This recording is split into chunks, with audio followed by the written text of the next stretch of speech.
G'day, mate. What's your name? G'day, mate. My name is Fady. Fady. Fady Kassab, yes. What's the full name, Fady? Oh, Fady Ghassan Maroon Dahil Khouri Kassab. Actually, no. Is it really? Well, it's basically, we don't have middle names in Lebanon, so usually it's Fady Ghassan, my father, Kassab. That's what it would be. So it would be written on your passport or your ID, father's name, Ghassan, for example. But then his father is Dahil Khouri. So basically Maroon and then Dahil Khouri. So I was just giving you the genealogy, basically the whole tree. Nice. I just gave you the name of the father, grandfather, great-grandfather, and great-great-grandfather.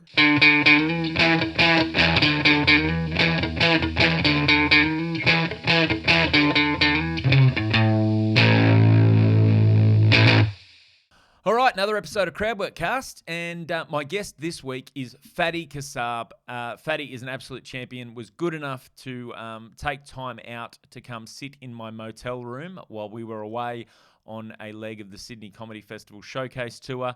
Fady, he didn't shut up that whole tour, so that's probably why I thought he'd make a good guest for a podcast. Now, if you are watching on YouTube, that's why it looks a little weird. We were in a motel room, and apologies, I did wear shorts, which in hindsight was a massive mistake. So now, if you'd like to see Fady live, he will be at Happy Endings Comedy Club, King's Cross, December 1, 2 and 3. So go check him out there. Follow him on Instagram. He is at Fady Kassab, FADYKASSAB. Now, if you want to see me live, this week I will be in the Western Downs region of Queensland. Thursday night, the 24th of November, I'll be at Jandaway Memorial Hall in Jandaway. The 25th of November at the Tara Soldiers Memorial Hall in Tara. And on the 26th of November, I'll be at the Leichhardt Centre in Miles. So get along to those if you're in the Western Downs region. Now, December 9, I'll be at Ryan's Comedy in Thirroul at the Ryan's Hotel. December 10, Panthers at Penrith as part of the Christmas Crackers showcase there. And the same at the Juniors at Kingsford on December 16. All dates and information you can find in the show notes or on my website. So go check that out. I'd love to see you at a show. Other than that, let's crack on with this week's episode.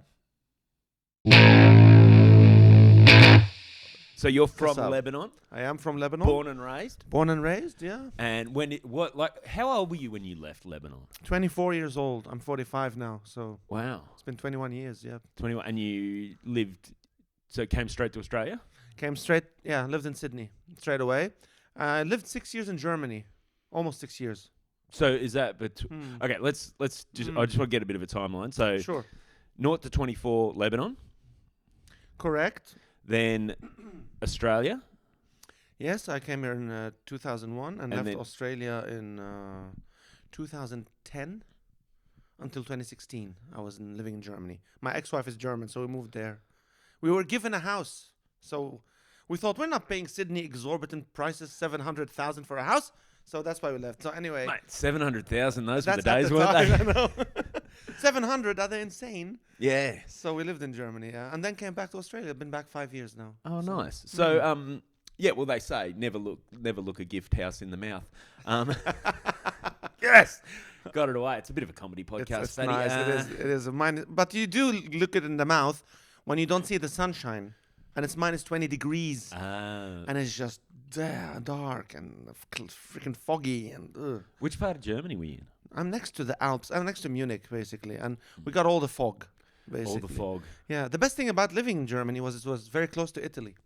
Oh, nice. Yes. So, yeah, just on the... you just leave. The Alps. That's right. Yeah, nice. I mean, my geography's not great, but I do know there's basically mountain range between them, the Alps. That's right, the Alps. And then you cross the Brenner Passage in Switzerland. That's it. As soon as you go up the hill and down, 8 degrees.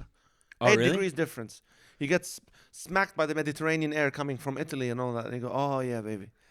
That's the life. But you were on the foggy side of the hill? I was on the foggy side. That's why the Germans are so productive. Because they're just indoors and they have to work. What are you going to do? That's biggest economies in Europe. Look how are they doing. Spain, Italy, Greece. How's their economy? Yeah, exactly. Yeah, with their good weather. Yeah, there's a reason. The Brits pretty much conquered most of the world. That's right. They didn't want it to leave. It was raining at home. Yeah, they wanted to leave. guys, it's raining. Let's go somewhere. Yeah. Man, that's so. Let's go back to the start. So Lebanon. Yes. Whereabouts in Lebanon? Like, what is that like growing? Because there's a lot of like in Sydney, a lot of Lebanese. There's a big Lebanese community. Yes. But you said something interesting at the moment, because we are at the moment. If anyone's watching this, we are sitting in a hotel room in Wagga Wagga. Correct. Beautiful. Beautiful curtains. I bumped into the guys that run this just before, and they were telling me, we're updating everything. They said this used to be the bedspread as well, apparently. Oh, come on. That's what they said. They said when they first took it over, so they're just bit by bit updating The everything. patterns are so intricate. It definitely doesn't show dirt, So it's very durable in that sense. 100%. You can't put white. Mate, does this remind you of back growing up? But in Lebanon, to be honest, we have a lot of floral patterns. Yeah. Yeah, it depends actually what religious group you belong to. Oh, really? I swear to God, man. Like, really. Go on. Tell me. Like, Tell me this. usually, Muslim Lebanese would have more floral patterns What about than Christian Lebanese. Christian Lebanese? What do they do? We cover it in plastic. We wrap sofas in plastic so that you don't spill. Yeah. No, it's not that. It's not a thing. I think it's definitely the ornate, intricate detail that comes from mosque design and all that stuff.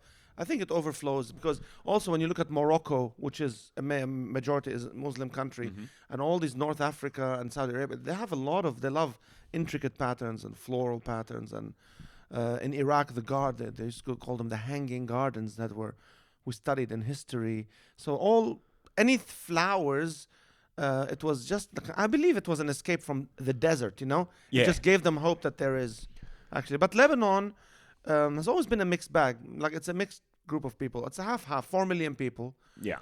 I'm a Maronite Christian Catholic, and half the country is Christian, half is Muslim, basically. There's a minority Druze and Sufi and all that, but it's not really too much. Sufis consider themselves Muslims, don't they? Yeah, but they also there's some Christianity in it as well. It's more mysticism. Very correct. Yeah. So when you grow up in a country like this, your classroom would have a mixed, Muslims, Christians, Druze, and all that. And you grow up very, very amicable.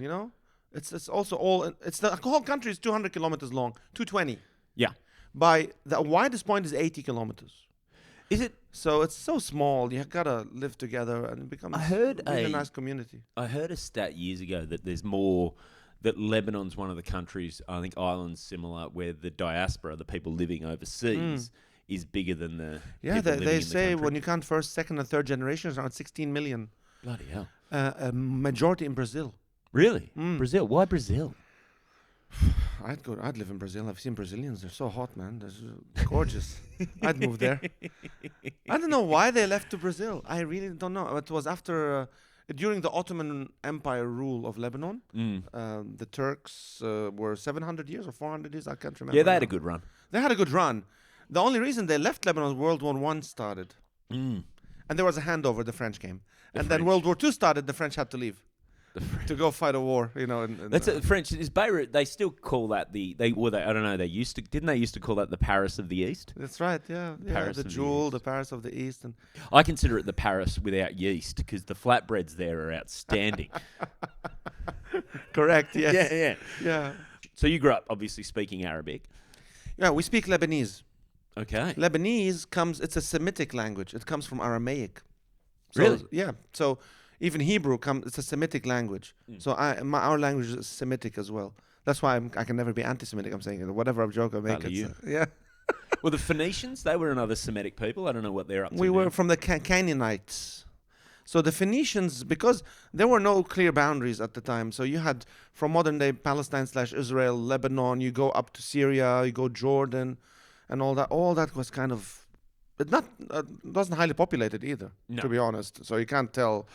But when you look at the languages there, as soon as you cross into Jordan, all that's more comes from a different root. I'm trying to figure that out. I'm trying to remember it. I can't. But it's so Arabic and their dialect is quite different in Saudi Arabia, Iraq, Jordan, all that. But when you look at Syria, Palestine, Lebanon, very, very similar dialect. So it's Lebanese we speak. Then at school, they force us to learn Arabic, English, and French. Oh, wow. Because Arabic, all newspapers, Arabic. Yep. Books are written in Arabic. when you go on the news, they read the news on TV, Arabic. So you have to learn it like Latin was the dominant language in Europe. Yeah. That's what Arabic is in the Middle East. So you have to learn it to be able to read and write and all that. You can write your dialect, just like you can write "G'day man, how's it going?" You don't have to write "How is it going?" You can write your dialect in English letters. You can write our dialect in Arabic letters. How was my Aussie weather? That was, I love when you do your Aussie. You've been working on it pretty hardcore. This little leg of the, Yeah, I know. the tour. Trying to integrate. Trying to integrate. Just trying to fit in Wagga, mate. Yeah. So you know what's great about that is that they teach you Arabic, English, French, and the synapses in your brain just connect, and you can learn any other language very quickly. So when I moved to Germany, I learned German super fast. So how many languages do you speak? I speak also Italian, so 6 languages in general. 6 languages. Yeah. Which one? Because which one are you best at? Would you say? Like of the I would say, Lebanese, obviously. Lebanese, Arabic, and English. And I studied Italian for 4 years at the embassy in Lebanon because I wanted to go study in Italy. Oh, nice. And I didn't go. I was drafted to the military service and it kind of ruined my plans for a year.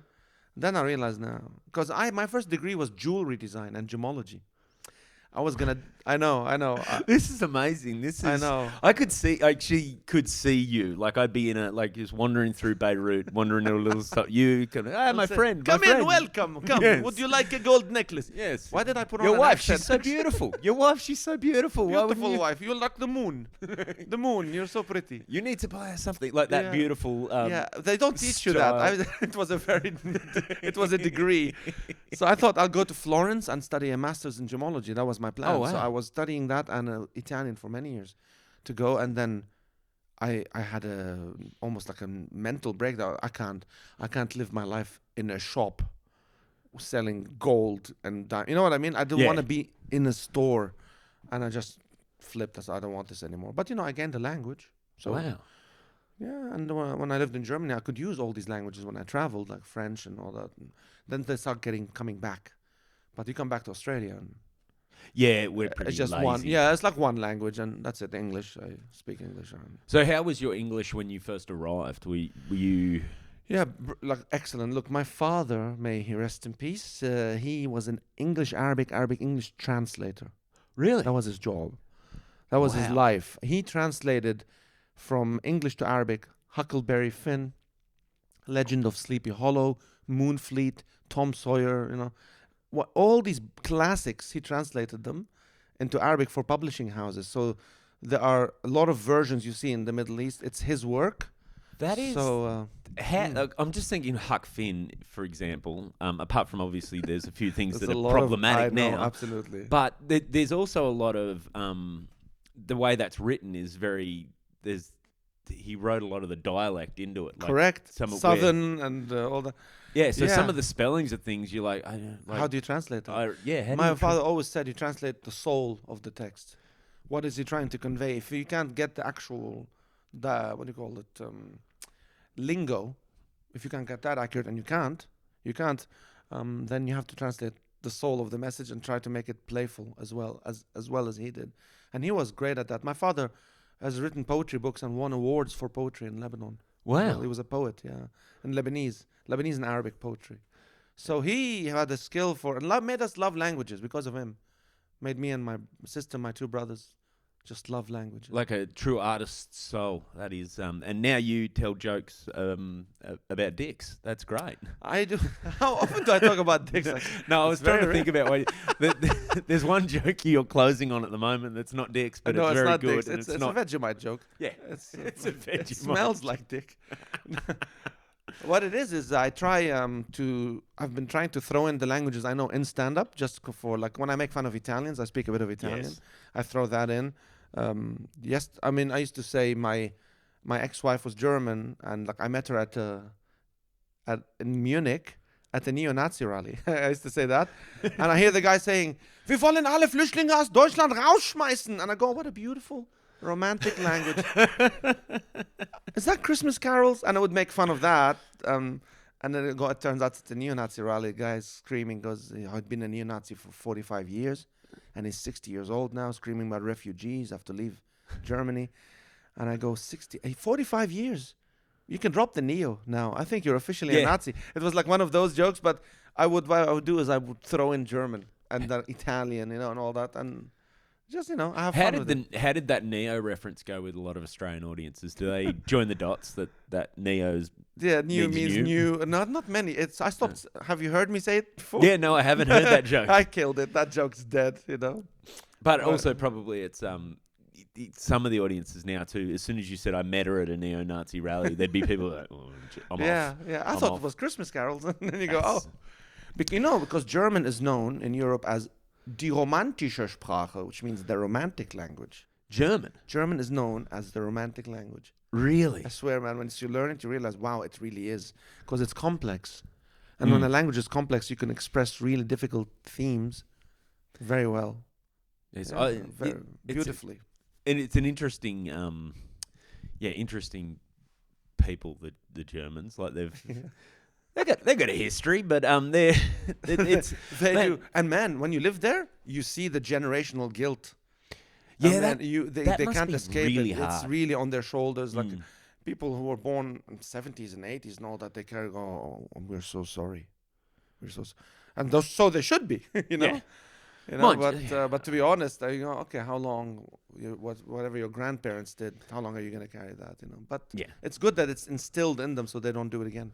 Yeah, well, that's fingers crossed. Oh man, no, that's interesting. So that's the romantic language. See, I think here, of the European languages, like if people are thinking romance, they go to Italian, they go to French. Yeah. I think just because to an English-speaking ear, they sound the musical lilt to it. Actually, English is a Germanic root. So the root of English is German. That's why you have Bruder, brother, Schwester, sister, Vater, Mutter, father and mother. I never knew. I used to think it came from Latin, but I never knew it was Germanic origin. Yeah, really? Yeah. That's interesting. Well, that makes sense now that But you Australia, point my that out. kids are learning Mandarin at school. Really? Yeah, the school teaches them Mandarin. I think they see where it's going. Yeah. My kids, my son's learning Italian, I think, and he was doing a bit of Spanish, but I think he's got all obsessed with guitar now, so that's his main focus. Every phase costs us $600. Oh, mate, it's unbelievable. My youngest son, they're doing they have this program called Amadeus, which is they for some reason they're trying to get all the kids playing like classical instruments. So he chose the groups. You can pick either a string instrument. You had to put your choices in, and you get one or the other. And so they had to pick either. They had to make one choice out of the string family, brass family, woodwind family. Oh, nice! And he just picked the biggest instrument in each of them, and ended up with a cello. Okay, so what happened to the clarinet? Mate, it takes up the whole back seat when I have to take him to school. And but he he had he came home last week. He goes, "Dad, my cello got broke at school today," and I'm like, "What?" They're like, it's $2,000 to replace. I don't know, but it turns out nothing to do with him. He just left it where it was, and someone tripped over it, accidental thing. So, what did you say to him? You're playing the ukulele now. I was like, man, I don't know about this, because he's not gonna keep playing it. It's just a novelty for school. Like he wanted the trombone. That's what he's really upset that he didn't get, because that's the big they changed their mind noisy one like that as well. I mean, my son is 9. And he was saying to me last year, so what do you want to be when you grow up, Lucas? And he goes, I want to be a weatherman. Oh, good job. And I said, weatherman, nice. But it's actually, the name is meteorologist. He goes, okay, maybe a police officer. He changed careers like that, It's difficult to say. Yeah. I'm not much interested in medias, Dad. Yeah, he definitely has a different childhood to mine. Yeah. Well, let's go back to your childhood. So you left at 24. So you were there for the Civil War. Yeah. So basically, I was born in late '76 in December, and the war, I remember, started '73 in Lebanon. But the night I was born, the hospital was bombed. So there was no electricity in the hospital. My mom said to me, "It's winter."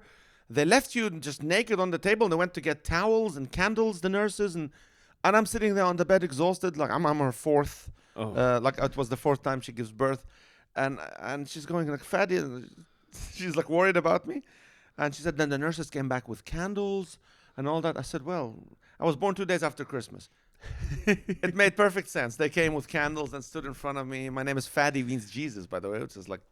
Really? Yeah. We say Jesus is the Fady, meaning the Savior. Fady. So everyone named Fady is usually Christian, although Muslims also tend to give that name as well. Yeah, well, so Fady. in Islam, Jesus But is Jesus is considered quite prophet. considered a very, very high quality prophet. Yeah, Yeah. he was good. So, but I was born there, and I had a few good years in our house in Lebanon, in South Lebanon. So my father, we have a lot of olive groves we inherited from my great grandfather, and Oh, lovely.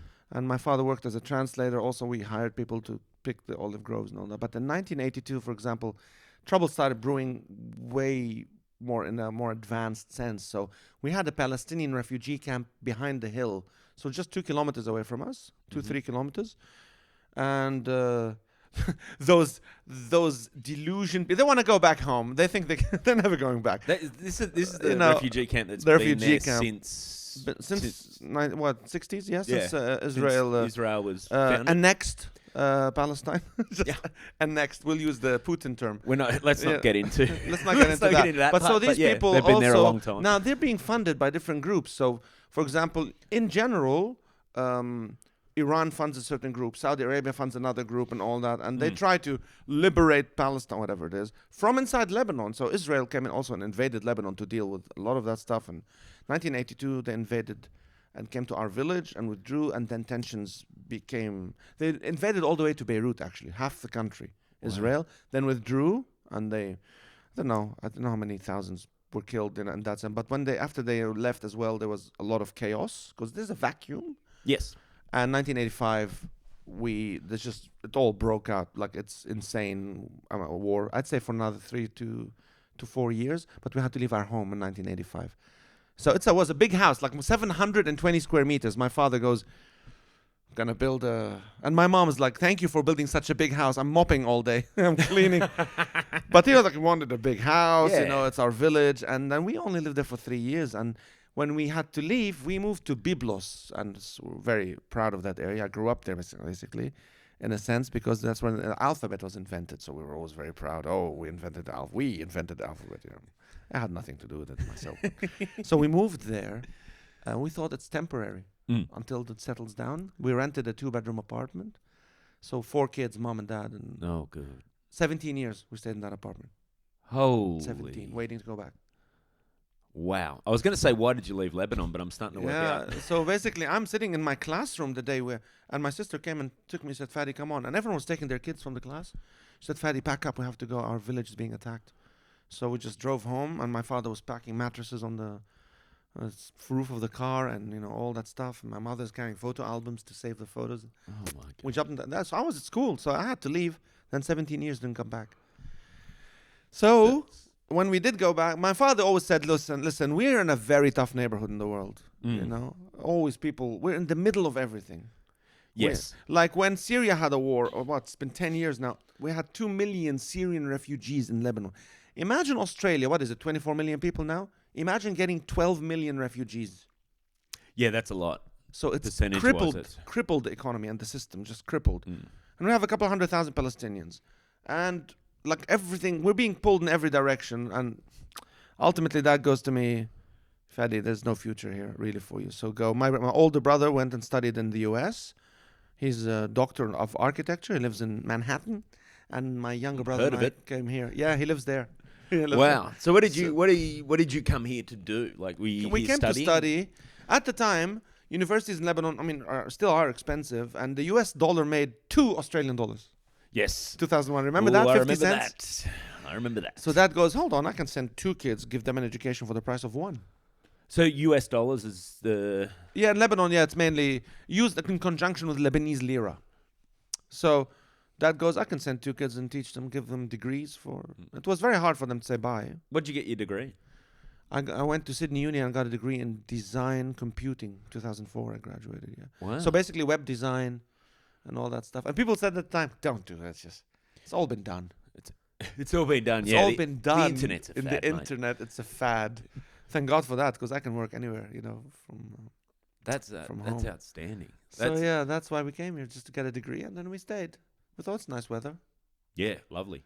Yeah, a lot less bombing, you know. Yeah. So I don't know. I've seen you do stand up. Here's a high five for the Yeah. viewer. But what it is, like, I have memories of building bomb shelters with my father and my brother and all that. We were filling up sandbags and stacking them. We had a couple of years of actual lots of shelling that was happening, and we'd miss school for 6 months at a time, and we'd have to make up school in summer. And Wow. yeah. That I don't think people in Australia. I don't think we appreciate how just stable Yeah. things are. Like even when even there's always problems in different communities and whatever. But even in that sense, there is still just having our institutions are pretty reliable. Like when they stuff up, Yeah. like you look at the flood response in northern New South Wales, like it wasn't great, and there's a lot of people hurting and whatever still, but the government are at least, okay, let's have an inquiry, we're looking into it. Like it's not... Yeah, correct. There's accountability. Yeah. I like that about Australia. And the thing is also our pyramid of needs when you grow up in shelling and bombing is food, shelter. Yeah. That's basically all we need. It's like wanting a house that is just one level. That's all I want. And I came to Australia, I felt everyone had a skyscraper relative to what I had. Free healthcare, free education, and Australians would go, like, when I see them going down protesting, I go, it's like you saying, on top of my penthouse, I want a pool, right? So for me, what you're asking for is you have so much compared to what I had. But it's not saying that you're spoiled. It's everything you grow up with. What you've got to understand, though, Fady, is I deserve those things. I don't know. I was born a good person. To be honest, no, you pay your taxes, right? I mean, but yeah, that's what I mean. Like you sort of there's accountability. We don't have that. There's a luck of the draw to where you're born in the world. Absolutely. And just having those things that work and that are reliable. Correct. Like yeah. That's why opportunity here is amazing. Yeah, and that's what. So whereabouts did you move to in Sydney? I was told to live in the Lebanese areas. I lasted 2 weeks. Which part of the... I was in Granville with my brother. Yep. Actually, no, 2 months we stayed there, and we thought we have to leave. Mainly because they said live with the Lebanese people. It turned out they're not really Lebanese. They're Western Sydney. I mean, many of them hadn't set foot in Lebanon. We thought we were moving to... But so culturally, yes, our food was there. But we thought, you know what? We don't have much in common. And this is amazing. Any migrant story is the same. Any Indian or Pakistani or Lebanese or Syrian, whatever it is, born here, very different to ones born overseas. Yeah. Very different. So when we come here, everyone has a culture shock. Suddenly we become children of two countries and no country at the same time. It's like Schrodinger's country. I remember I heard a lady interviewed years ago, like a academic about that identity crisis that first generation of immigrants, the children of immigrants can often have, is that they don't feel like they're part of the mother culture, their parents' culture, but then also when they go out and they go to school and that, like, so at home they're the Australian kids, but at school they're the Lebanese kids. Yeah, isn't that so amazing? it's like they don't really have... Yeah, and that's why they say it takes 3 generations. Yeah. Yeah, it's by the 3rd they don't care anymore, Yeah. Yeah, exactly. So... and German Lebanese kids as well. So it helps them that they have brown hair, fair skin. They'll blend well. Is that a thing? Like you really like? Are you conscious of that around Sydney? Well, no. The Cronulla riots made me very conscious that I was different. In all honesty, yeah. I had friends got bashed because he's Greek. They thought he's Lebanese. You know what I mean? Like Mediterranean. Well, that's how we look the same. I used to joke that because I obviously look more like I used. You look Italian. What are you, Italian, Greek? I used to joke that I couldn't go down there because like, with both sides. The white-sided look and go, get him, he's swarthy. Yeah. And then the Mediterranean side would hear me talk and they'd be like, get him, he's Aussie. And I'd just get bashed by both. But to be honest, it was a very black swan event, as they call. No one expected that to happen, and that hasn't happened since. And everyone I've met, the most open-minded, the most loving, really. My experience in Australia has been wonderful. I keep saying Lebanon's like my mother, and Australia's my wife. You can't tell me who do you love more. This is my new life, and so I love it here. And the opportunities. Look at that, stand up for God's sake. Stand up. Well, this is what I wanted to get to. So you won Raw Comedy. Yes. So my marriage was falling apart. I thought I need a hobby, right? Instead of working on the marriage. There's two ways this could go. Either I could put an effort into the relationship, or I could go do the most selfish art form there is. Correct. Yes. So, it's bad for your ex-wife, and I don't know how your kids dealt with it, but I'm glad I get to work with you, and I find you very funny. So thanks, my friend. Well, you too, you're hilarious, man. You know that. I keep telling you that. And my ex-wife and I, like we're such good friends now. Even if I'm gonna make a joke about her on stage, or when I did Will Anderson's show. I said to her, I'm going to say this joke. Is that okay? She goes, absolutely, Fady. Just go for it. It's just jokes, Well, Germans, notorious. Germans, sense of humor. Yes, of course. So I passed jokes by her, very good friends. And she always, she's always supported me. Even after we were divorced. If I go to a festival for 3 weeks, who can leave their kids with an ex-wife for 3 weeks? You know what I mean? So it's good that we have that relationship. And that strikes me as so important, is that, okay, yes, that relationship mightn't exist anymore, but you got kids together. Yeah, true. Always marry someone you can divorce well. Yes. I truly believe that. Well, that's sage advice. My divorce cost me $900. Okay, that was it. Because we were so amicable. And actually, I said, I'll pay the 900. She goes, no, we'll split it, Fady. Like a Lebanese and a German. We went Dutch. It's crazy. And I said to her, I remember saying, come on, don't worry about it. Man, look, a gentleman always pays for the divorce. She goes, no, you don't. So, always pays for the divorce. You know what? I'm seeing merch for you. Get that on a T-shirt. So? Yeah. She said, no, we pay $450 each. But that's how it happens. It's good to be poor as well, having no houses and assets. Yeah, not as much to divide up. That's right. But stand-up was a way, when you try and it's not working, you go, okay, there's a calling. You know that. Even stand-up, wasn't it a calling for you as well? You felt like something drove you to it. Yeah, it was an itch, like where you're like, I kind of, that curiosity. For me, it was, I was watching a bunch of it and I was like, I just want to, and I told myself, I'll just try it once. Yeah. And I was lying to myself, I think, at that point, thinking that I'd just try it once. Exactly. When you do it once, and my problem was it went well the first time. Same. When it goes well. So I remember entering Raw Comedy in 2018 after 7 times of doing stand-up. It was like... Wow. And I didn't make it, and I said, this whole thing's a sham. No, not because I've had 30 minutes of stage time before, And I remember the following year, my friend, I was sitting in a bar, said, you want to enter Raw again? Come on. I said, I don't know, man. I did it last year. He goes, look, it closes tonight at midnight. Just fill it out, fill the application. And we're sitting in the bar, and he's having a beer. So I opened the app and said, should I fill it out? Should I? He goes, I don't care.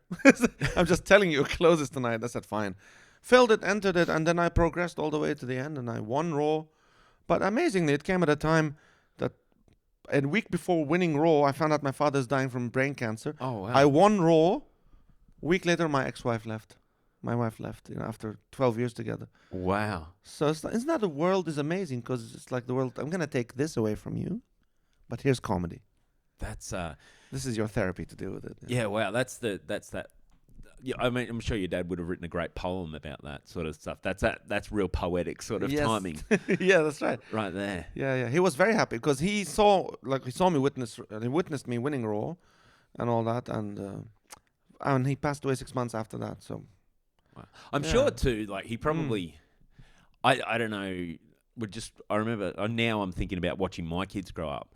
And you realize that your parent, like you start to see things like how your parents must have seen you. And he probably just like seeing you find something like comedy that sort of fills that. It's natural. Yeah. Very natural. Seeing your kid reach go into an area where they're going to try and leverage their potential and something that, especially from your dad's perspective, if he's the kind of guy who is, you know, obviously a poet and passionate about Very, literature and that very. sort of words, to see you find your thing like that and go after that, that would, I dare say, have made him like, you know, regardless of whether you're winning or Very not, emotional. just the pursuit of that would make you proud. Yeah. Absolutely. My daughters did a performance at school where she played guitar and sang, and I just teared up.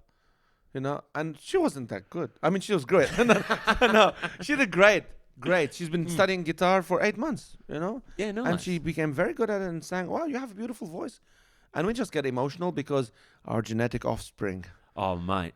she's going to have a good chance at surviving. Good. That's why. It's just very basic. I always say, though, I don't care. Like, because some of the stuff my kids are in, my boys both got into Dungeons and Dragons in the last couple of years. Oh, yeah. All stuff that I never had any interest in. Like, it's not me. But it's so just good to see them. I don't care what they're interested in. I just want them interested in stuff. That's right. Because there's nothing worse than people that are... Like, you need curious with no people in the passion, with world. no curiosity. Yeah. That's right. I don't care what it is. Just follow something. Get interested in something. I don't care if you want a train spot. Curiosity. Neil deGrasse Tyson was talking about that. How child curiosity is so important. I wanted to choke him the other day. Like, I'm watching this video because he was saying that he was with a mother following her in a park, and she's walking with her child, and it had rained, and the child sees a puddle, and you could tell the child wants to see the puddle, wants to step in the puddle. And as soon as they got to it, the mother pulled the child away. And I thought, what a waste. What a shame. She missed the child out on an opportunity to experiment with physics. And he puts his foot down, water would splash back. He sees the action, reaction. It inflames the curiosity. And I looked at him and went, who do you think you are? It's been raining all day. Yeah. He came from school soggy. She gave him a bath, shower, cleaned him up, dressed him up, taken him probably to a play date. And he's about to step in a puddle. No. I'm exhausted from cleaning after you. And you say, what a shame. What a shame. You know, like, we're about to go visit her. He doesn't know. Visit her mother or something, and the kid's supposed to be clean. We're having a nice dinner. We're going to a restaurant. That's right, He doesn't know any of the context or backstory. None of that. Also, there'll be other puddles, Neil. I don't know That if should you... be on a t-shirt. Yeah. There'll always be other puddles. Neil. Just address it to Neil deGrasse Tyson. Yeah, I get where he's coming from in terms of, let him play, but there's also context for kids. Like, you know absolutely. what I mean? You know, I think stuff like this to talk about in comedy is, I mean, I haven't said it before. It just upset me last week. So there you go. The first one said, but I'm saying life is hilarious. Like, I look around, I saw 2 pigeons fighting in the park. Like, I remember a couple of months ago, I just started laughing. When you see 2 pigeons fighting, you go, there are enough cars to shit on for everyone. That's where my head went. Why would pigeons be fighting? Yeah. Right? So I find that people say, where do you find material? I don't know. And that's the thing about comedy. And just we keep doing it. Like, Raw was a great catalyst when I won it. It's like the world is saying, this is something you should pursue. That's all it does. Because you wrote 5 minutes. Yeah, exactly. That's all you did for There's so 5 much minutes. work to do from I there. know. So all it is a starting point. You wake up second day, go, I have to write more?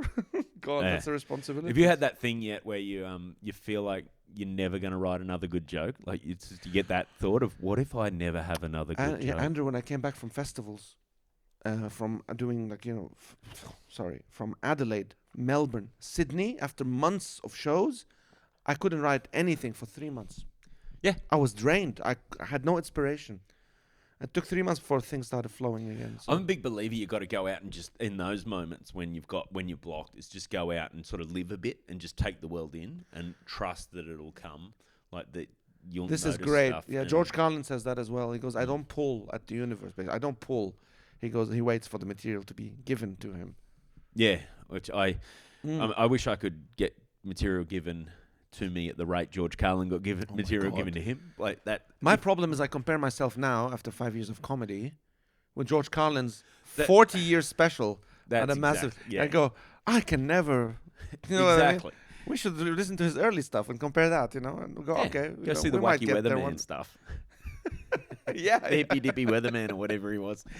Now, Fady, we're going to have to go get lunch with these guys. That's about time. Thank you very much for doing this. Thanks for having me. Really, what a No joy. worries. We'll have before we go, plug your socials and wherever else you Sure, want. you can just look up Fady on Google. You'll find Look up Fady.